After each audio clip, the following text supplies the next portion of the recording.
So does the audience also see my fluoroscopy screen? Yes, can now. Perfect. Okay. Well, I've been here for just a few minutes to scout the specimen, and we're going to do a lumbar spinal cord stimulator trial lead placement. Steve's here, my excellent radiology technologist, to help me out. So to begin with, I'm scouting the territory and identifying an intervertebral space that I'd like to enter, typically L1-2 to L2-3 levels. So I'm going to set my needle on the skin. Picture, please. And I'm looking at that space between L1 and L2. I'd like to just see if there's any ability to optimize the end plates by asking Steve to caudally tilt my C-arm just a couple degrees, not much. Thank you. I think that looks even a bit better. The top of that end plate is nice and square. So I'll enter here. I enter at the level below the intended site of entry into the epidural space.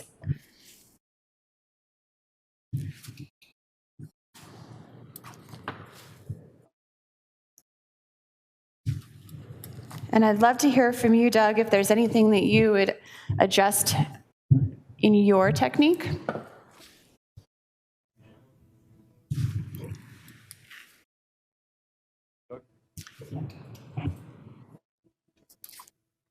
After doing these and other procedures for over a decade, I've become a little bit more protective of not having my hands in the field.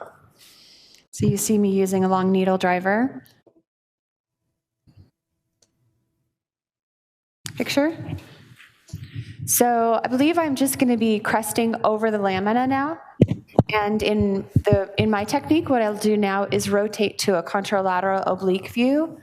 While you're rotating there, Jennifer, our microphone was off here. I just want to put a couple of things. So the first thing that you guys need to know is the needleology and the start point. Those are the first two things.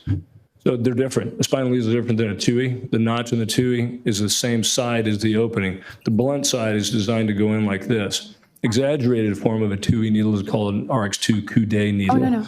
And you can take it from something that's designed to put the flat part up against the dura so you don't penetrate it. But if you turn it around, it becomes a weapon. And it's sharper. The RX2 is very sharp when turned like this, but extremely blunt. I've seen horrible things like my fellow plunge and hit some neural elements and not had anything happen as long as you use the blunt side. So just know the needle and the anatomy of the needle. And always start one vertebral body width below that so you can get a flat entry point. You want to get about a 30-degree entry point so you can hit the blunt part of the needle. And some people use loss of resistance. I don't use loss of resistance for anything. So, let that sink in, because all the anesthesiologists, that's almost 100% of what they do for the epidural space. I never use it. I use visualization, sometimes contrast. Don't like contrast because it's sticky. And so I use the blottable technique. You just get right up there, put the lead in, tap, tap. And if it doesn't feed, you just advance a little bit more under fluoro, making sure you know where the epidural space is. And so no loss of resistance necessary. My loss of resistance is the lead going into the epidural space. She's now with the contralateral oblique, and she's doing the LOR technique, which is the predominant. The way that I do it is not the predominant. Not 95% of people will do it like this. Just to let you know there are other ways to do it. Yes. I use a direct lateral. I don't use the contralateral oblique except at the cervical thoracic junction. So sometimes you need to do this. You can't really see, like so for cervical spinal cord stimulation, for cervical thoracic vertebroplasty and kyphoplasty, you have to be able to use that. Otherwise, you can't see anything. Picture, please. So after I have a loss of resistance in my contralateral oblique view, then I rotate back to my AP position and advance the lead in. Picture. The contralateral oblique view, I feel, is protective of me knowing the depth that I'm at so that I don't advance beyond what my intention. Because as we know, loss of resistance, nor any technique in identifying the epidural space is not without some exceptions. And I think that it saves me a little bit of time from rotating between AP and lateral just to advance in the contralateral oblique and then into the epidural space, and then drive my lead in an AP before double checking on a lateral. Picture? Always helps if you hit the midline to keep it dorsal and right in the midline. So if you get a good start point, it's much easier on yourself. Apex of the circle, the spinal canal, if you can hit right smack in the midline, it keeps the lead midline, and you can put two leads up next to each other more easily like that.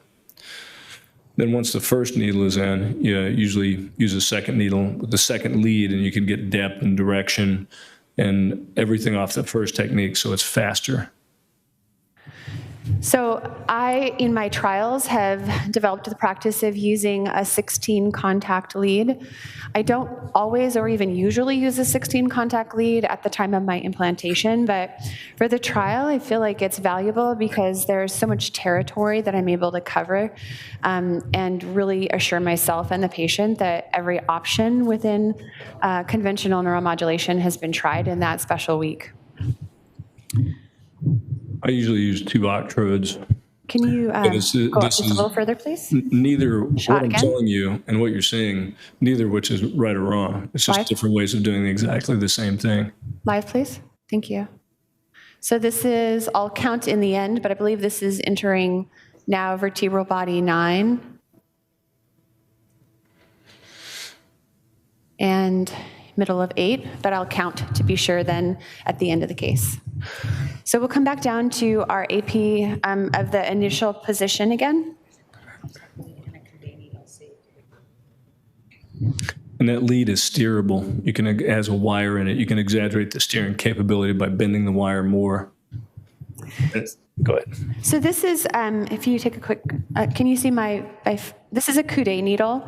Yes. The first needle I used was a Tui needle, and it's most commonly what I will use. There are circumstances when a Coude needle may be your choice, and it could be if that space is pretty short or the space between the spinous processes, the intervertebral canal is small and it's difficult to access that, and you are knocking on the superior lamina. In that instance, you might choose to use a Coude needle because of the more aggressive tip, allowing you to direct underneath the lamina superiorly. I'll use that here now. Picture, please. Again, please.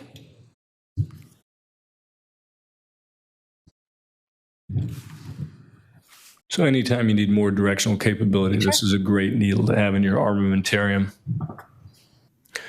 And again, it's very blunt when you put it in. Very safe, very blunt. Picture. It's exactly the same paramedian technique. Don't go midline. The interspinous ligament lives there, and supraspinous ligament is very tenacious material. So the epidural space, as you come down with the pars interticularis there on the top, and the lamina is a chevron shape. Yes, please. And so you're going up the ramp of the chevron, and you look at the needles, and they are accessing the epidural space. Oblique toward you, 45 degrees. By doing it at a paramedian, because it's less resistance for ligaments, and you can see it, it's wide open. See the air of the chevron between the bones. So once again, just coming over the bone shadow of the inferior lamina. So it's a good time to rotate to a view that allows me more perception of depth. And so Steve's just rolling into the contralateral oblique view for me. Thank you. Mm-hmm. So she goes and does that. The concept of the contralateral oblique can be confusing until you really understand exactly what the visualization and the position of the II relative to the anatomy. So she's going contralateral oblique. In this, the patient's lamina are like this. The II typically is here. And then she's rolling it contralateral because the start is on this side, and the II is now here. So it's looking directly down the opposite lamina. And you can see when it gets to the ventral surface of the opposite lamina. That is what a contralateral oblique does. So to have this in your armamentarium is essential, especially at the cervical thoracic junction. Shot, please.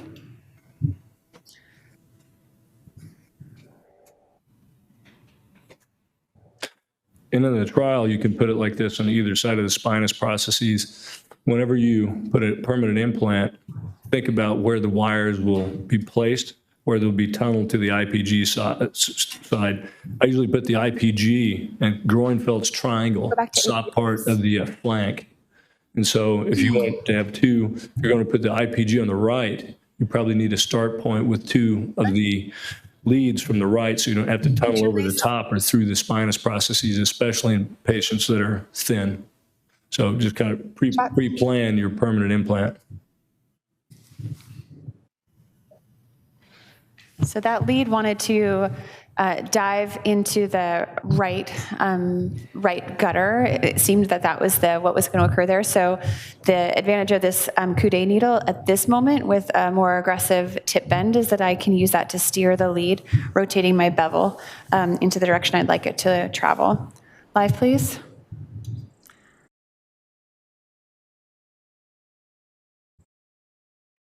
So every single spinal cord stimulator trial you do will be like this, super easy. I mean, just a few minutes, and you high five yourself, and go home, go have lunch. Now, Dr. Lee, of course, is making it look easy. Not that easy always. Did you see it pull there? If you didn't see that, it's always reassuring to see those two pull on one another. Yes. Live. So you can see here, I'll take a lateral view in just a moment, but what you can clearly see is like what great territory a 16 contact lead spans for a trial. Because then you have all this opportunity to investigate each of those neural fields and be able to promise yourself and your patient that every opportunity was tried. Sometimes it's surprising. I mean, in my practice, I think most often if I'm trying to get back coverage, I'm going to be focusing on like the T8 to T9 space, but surprisingly, there'll be an instance where it's elsewhere, and I am appreciative for having more territory, more real estate at my disposal. So let's take a picture of this, transfer to the right side of the screen, and then rotate to a lateral, please. So I will always document a lateral view to confirm and document in the medical record that these are posterior placed epidural leads. And, we saw the 8 contact lead tug on the 16 contact lead already, a pretty good degree of confidence that that's the case. But proving it in this way is important. Thank you. Always document the lateral view. These can go ventral. It usually hurts the patient quite a bit more. Just a little bit this direction, please. It's also difficult to get ventral, but always take a final view documenting that these are indeed dorsal. And then can you put some shutters on it? So we have the leads here that are hugging just behind the lamina. Certainly these are not ventral leads, and they are nicely overlapped. They're not kissing in the AP view. I think this is a perfect location for a trial for a patient that has pain from the waist to the toes. Well done. Perfection, Dr. Lee. All right. Any questions that you have? Questions, comments? Yes. If you have a microphone, let's because it can record the question. Yep. So if you're trying to use a more unilateral approach for both leads, do you have a needle preference for that? Yeah. So one needle. I'm not sure I quite understood that. Needle lateral approach. So Jennifer, he's asking if you go on one side instead of either side of the lamina. Do you have a preference as to what type of needle you use? If I were to do a trial where both needles and both leads were on one side. Yes. I mean, usually grab the regular 2E needle, and then if I have difficulty with that, then my second strategy will be use of 2E or of the coude if it seems like a steerability issue. I can definitely see a situation where having a 2E needle for your first placement on a unilateral lead placement, and then following with the second one being a 2E, coude, so that you could have more control in angling that toward the midline would be valuable. That's a great answer. So you mentioned as you were advancing the lead, noticed how one was tugging on the other, pulling on the other, and how that was reassuring. Could you elaborate on that? Yeah, so I hadn't yet checked a lateral view. And rarely you'll be surprised when you do check your lateral view and your lead may have moved into the ventral epidural space. Not too common, but always, that's why we check this last view in a lateral. So when I see that my first, my second lead, one of the contacts of that has nudged or moved the first, then I'm pretty confident that they're both dorsal because they're moving one another. Outstanding. And just a follow-up question for beginners, would you recommend learning on the coude needle or the 2E needle? Well, I mean, I come from an anesthesia training, and so the 2E needle was very comfortable for me. And so I learned and practiced with that needle most often. It's just when you're learning to do this technique, I think that limiting the number of variables that you are having to manipulate and learn at any time would be valuable. So if you previously have more experience with a coude needle, then I would say stick with that and then save your mind space for managing other variables you're less familiar with, or vice versa. Can I add to that? Yes. Try every needle. If you get comfortable with one needle, try the other needles. Yeah. Like during your fellowship, just use everything, large curve, coude, straight 2E. If you don't, as Jen was saying, when she gets into a difficult situation and she needs to grab the other needle, if you don't have that experience to go back to, you're not going to get through that difficult situation. So really important this year, you use everything. One other thing that I could mention about needles here is that there will be situations where you have a definite tactile sense that the ligaments are not very robust. We feel ligaments where it feels like you're moving through, you feel each filament kind of flick on your needle as you move through it, and then there's others that just feel like butter.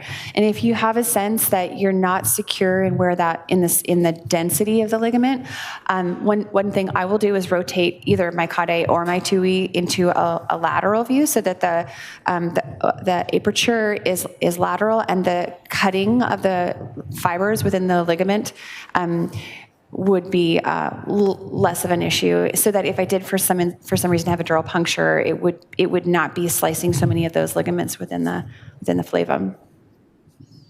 Thank you. Okay, great. Well, next we're going to move on.